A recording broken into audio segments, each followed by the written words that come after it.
कठोपदेश में आचार्य पूज्यपाद स्वामी ने सुद्रव्य, सुक्षेत्र, सुकाल के साथ साथ सुभाव पर भी जोर दिया है। अरे भाई, द्रव्य क्षेत्र काल का योग तो सम्यक रूप में कई बार बन गया होगा, पर अंदर से उपादान में यदि हमारे वह भाव प्रकट नहीं हुआ तो सुद्रव्य, सुक्षेत्र, सुकाल भी हमारा कल्याण नहीं करा पाए, न करा पाएंगे। लेकिन सुद्रव्य, सुक्षेत्र, सुकाल पा करके जब हमारे अंदर विशुद्धता के स्वभाव आ जाएंगे, सम्यक भाव आ जाएंगे, तो हमारे अंदर के उपादान से ही हमारा अपना कल्याण हो जाएगा।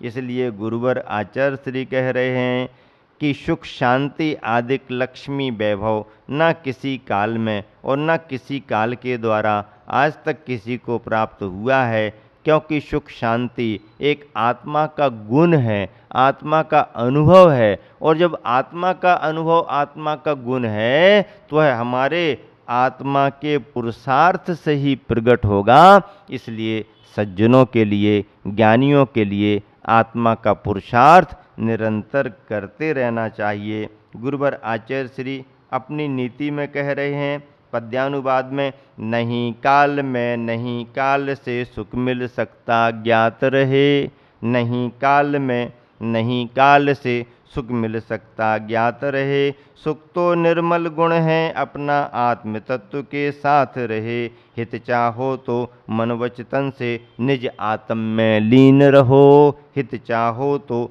मन वचन से निज आत्म में लीन रहो, यही प्रथम कर्तव्य रहा है। क्या कह रहे हैं गुरुवर? यही प्रथम कर्तव्य रहा है, भूल कभी मत दीन रहो, भूल कभी मत दीन रहो, अपने पुरुषार्थ को जगाओ और अपना कल्याण करो, क्योंकि अपने पुरुषार्थ को जगा करके अपना कल्याण करना ही प्रत्येक भव्यात्मा का कर्तव्य बनता है। और इस तरह से यह दूसरी नीति भी पूर्ण हुई। अगली नीति में गुरुवर आचार्य श्री कह रहे हैं, क्या कह रहे हैं? ध्येयो न सेव्यो नहीं चाप्युपेयो, ज्ञेयोऽपि कालो नीतोऽपि हेयः। क्या कह रहे हैं आचार्य श्री? ध्येयो न सेव्यो नहीं चाप्युपेयो, ज्ञेयोऽपि कालो नीतोऽपि हेयः।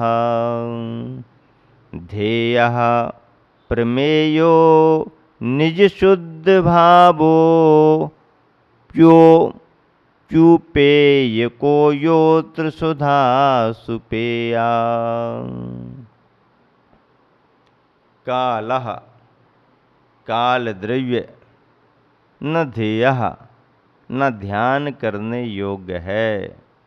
काल द्रव्य ध्यान करने योग्य नहीं है। न सेव्यः न सेवन आश्रय लेने योग्य है, न आश्रय लेने योग्य है। न ही च अपि उपेयः और न प्राप्ति के योग्य भी है और न प्राप्ति के भी योग्य है। ज्ञेयः अपि ज्ञान का विषय होकर भी ज्ञान का विषय है। काल ज्ञान का विषय है, तो ज्ञेयः ज्ञान का विषय होकर भी नियतः निश्चित रूप से, अपि हेयः ज्ञान का विषय भले ही हो, लेकिन हे रूप ही तो है। अत्र इस लोक में यह जो निज शुद्ध भावः स्वकी शुद्ध आत्मा है, वही ध्येयः ध्येय है, ध्यान योग्य है। इस लोक में निज शुद्ध भाव स्वकी शुद्ध आत्मा ही ध्येय है, ध्यान योग्य है। प्रमेयः प्रमेय है, वही उपेय कहा अपि प्राप्ति के योग्य भी है, उपेय है और सुधा के समान सुपेय भी है। उपेय यानी पाने योग्य और सुपेय यानी सम्यक पान करने योग्य भी उसी निज शुद्धात्मा को माना गया है। कितनी बढ़िया बात कही गुरुवर ने, सार की बात कही। क्या कह रहे हैं गुरुवर सारांश में? काल द्रव्य ध्येय नहीं है, काल का ध्यान नहीं करना है, ध्यान तो आत्मा का करना है। काल का ध्यान करते हो तुम कि आत्मा का ध्यान करते हो? बताओ भाई, ख्याल में आ रहा कि नहीं आ रहा? समझ में आ रहा कि नहीं आ रहा? बराबर सुन रहे कि नहीं सुन रहे? कितनी दार्शनिक चर्चा चल रही है, कितनी सैद्धांतिक व्याख्याएं हो रही हैं। गुरुवर आचार्य श्री ने कितनी ज्ञान गहराई में डूब करके ये सब बातें लिखी हैं। बड़े बड़े आचार्यों की वाणी का सार इनमें आया है। कुंद कुंद भगवंत ने अपने पंच परमागम में जो अमृत रस घोला है, वही सार इन सुनीतियों में निकल रहा है। क्या कह रहे हैं गुरुवर? काल द्रव्य ध्येय नहीं है, लक्ष्य हमारा काल द्रव्य नहीं है, काल द्रव्य का हमें ध्यान नहीं करना है, उपेय भी नहीं है, उसी को उपाय बना करके नहीं चलना। ज्ञेय तो है, जानने योग्य तो है, क्योंकि जो भी सतरूप में है वह ज्ञेय माना गया है,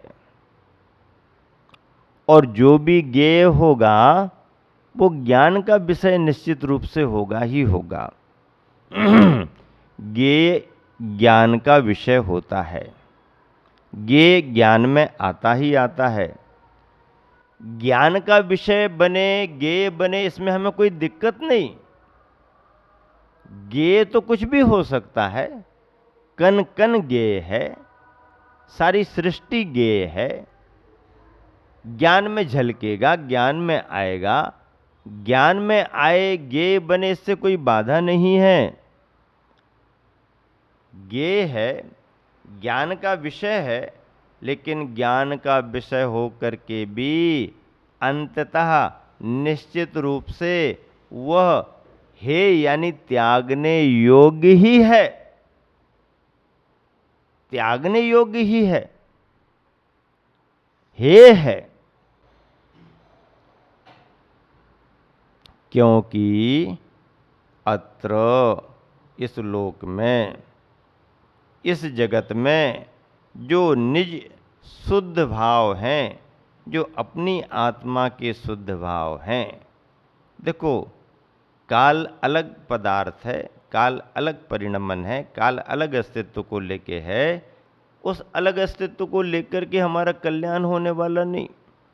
उसे हम ध्यान का विषय बनाएं, वो हमारा ध्येय हो, वो हमारे लिए सेव्य हो, वो हमारे लिए उपेय हो, नहीं। उसी का अनुभव, उसी का सेवन नहीं।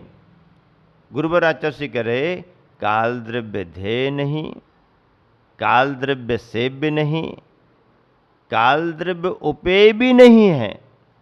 हाँ, ज्ञेय अवश्य है, और ज्ञेय अवश्य है तो ज्ञेय भले ही हो, लेकिन अंततः वह हमारे लिए, हमारी मान्यता में है ही है,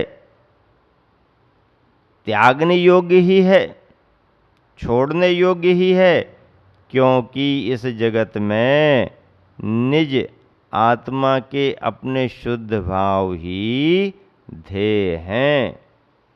हमारी अपनी आत्मा के शुद्ध भाव ही हमारे लिए ध्येय हैं, वही उपेय हैं, वही प्रमेय यानी जानने योग्य अर्थात ज्ञेय हैं, और सुधा अमृत के समान आनंददायी, सुधा अमृत के समान सुपेय, सम्यक पान करने योग्य हैं। निज अमृत का पान, गुरुवर ने लिखा है, निजामृत पान, निज अमृत का पान करो, निज अमृत का पान करो। बाहर की मिठास तो बहुत मिली, पर बाहर की मिठास बाहर की ही मिठास है। बाहर की मिठास खटास में भी बदल जाती है, लेकिन अंदर की मिठास एक बार मिल जाए तो फिर वह अंदर की मिठास, आत्मा की मिठास कभी खटास में बदलती ही नहीं। पर हम सभी अभागे हैं, दुर्भागे हैं, क्योंकि अभी तक वह आत्मा की मिठास हमारे लिए मिली नहीं। जो अरहंतों को मिली, जो सिद्धों को मिली, वह मिठास अभी तक हम संसारी प्राणियों को मिली नहीं। लक्ष्य है, प्रयास पुरुषार्थ उसी का चल रहा है, निर्ग्रंथता उसका माध्यम है, रत्नत्रय साधन है, वह सब है। लेकिन अभी वह जो शुद्धोपयोग के साथ केवल ज्ञान पाने पर मिलती है, वह अभी नहीं, और इस पंचम काल में भी नहीं। पर जब भी हमारे लिए ध्येय, ज्ञेय, उपेय और सुपेय लक्ष्य में बनेगा, वह एकमात्र निज शुद्ध आत्मा के परिणाम ही बनेंगे। अरे जीव द्रव्य और आत्मा के अनुभव में हमें अपनी ही आत्मा के अनुभव पर जोर देना पड़ेगा। दूसरे जीवों से भी हमें कोई अनुभव मिलने वाला नहीं। दूसरा आत्म तत्व भी हमारे लिए महत्व का नहीं, क्योंकि जब भी महत्व हमारे लिए बढ़ेगा, अपने आत्म तत्व से ही बढ़ेगा, अपने आत्म तत्व के शुद्ध परिणामों से ही बढ़ेगा। इसलिए निज शुद्ध आत्म परिणाम, निज शुद्ध भाव, तीन भुवन में सार, बीत राग विज्ञानता, ऐसे निज शुद्ध भाव वही हमारे लिए ध्येय हैं, वही हमारे लिए प्रमेय यानी जानने योग्य हैं, ज्ञेय के रूप में हैं। उपेय यानी एक तरह से वह हमारी को प्राप्ति के योग्य हैं, और सुधा अमृत के समान पीने योग्य हैं। अमृत हमारे लिए सुपेय माना गया है। ऐसे नीति का गुरुवर आचर्य ने स्वयं अपने पद्यानुवाद में बहुत अच्छा वर्णन किया है। विज्ञजनों के सेव्य नहीं है, रहा काल यह ध्येय नहीं। विज्ञजनों के सेव्य नहीं है, रहा काल यह ध्येय नहीं। ज्ञेय भले हो नियत रहा हो, ज्ञेय भले हो नियत रहा हो, किंतु नियम से हेय सही। मोक्ष मार्ग में शुचि चेतन ही, मोक्ष मार्ग में शुचि चेतन ही सेव्य रहा है, ध्येय रहा, सेव्य रहा है, ध्येय रहा। अमेय भी है, उपेय भी है। शब्दों पर ध्यान दें, गुरुवर ने कितने अच्छे शब्द लिखे हैं। अमेय भी है, उपेय भी है, शांत सुधा सम पेय रहा, शांत सुधा सम पेय रहा। सुधा अमृत के समान पेय है। अमृत के महत्व को समझना पड़ता है। अमृत की चर्चा तो करते हैं, पर अमृत को देखा किसने है? आप में से किसी ने देखा है क्या?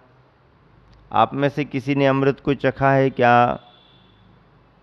महाराज जी सुनते तो हैं कि अमृत होता है। हाँ, देवों के लिए, इंद्रों के लिए जब भी क्षुधा का समय आता है, तृप्ति के लिए कंठ से अमृत झर जाता है। क्या कहते हैं?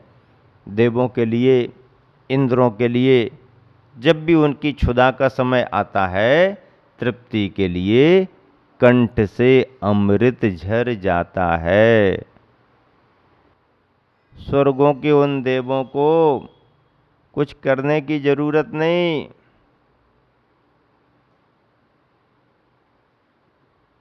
पुरुषार्थ करने की जरूरत नहीं, पेट भरने के लिए धंधा पानी करने की जरूरत नहीं, वहाँ कहीं कुछ काम धाम नहीं, सुखों का समय चल रहा, सुविधाएं बहुत हैं, देव वैभवशाली होते, इंद्रादि गणों का वैभव बहुत होता है, और उनकी क्षुधा की निवृत्ति के लिए शास्त्रों में कथन आता है कि जब उनको क्षुधा की स्मृति होती है तो वहीं कंठ से अमृत झर जाता है। तीर्थंकर जब जन्म लेते हैं, सौधर्मेंद्र आके जन्माभिषेक कराता है, उत्सव मना करके जन्म का जब जाने लगता है तो बाल शिशु तीर्थंकर के अंगूठे में अमृत लगा करके चला जाता है, अमृत लगा करके चला जाता, और बाल शिशु अमृत का पान करते रहते हैं, अमृत का स्वाद लेते रहते हैं। अरे भाई, साहित्य में भी कई जगह अमृत अमृत पड़ा है, अमृत अमृत पड़ा है, पर अमृत देखा है क्या किसी ने? अनुभव क्या किया है किसी ने? अब कल्पना तो की है, मिठास की कल्पना है, मिठास का अनुभव भी है। गुड़ खाओ तो मीठा तो लगता है, पर गुड़ से खंड जरा और ज़्यादा मीठी है, खंड से शर्करा और ज़्यादा मीठी है, शर्करा में और उसमें भी और क्वालिटी की शर्करा और ज़्यादा मीठी है, और अंत में शक्करीन और ज़्यादा मीठी है। गुड़, खंड, शर्करा और अमृत शुभ कर्म की प्रकृतियों के अनुभाग के रूप में बतलाया गया है।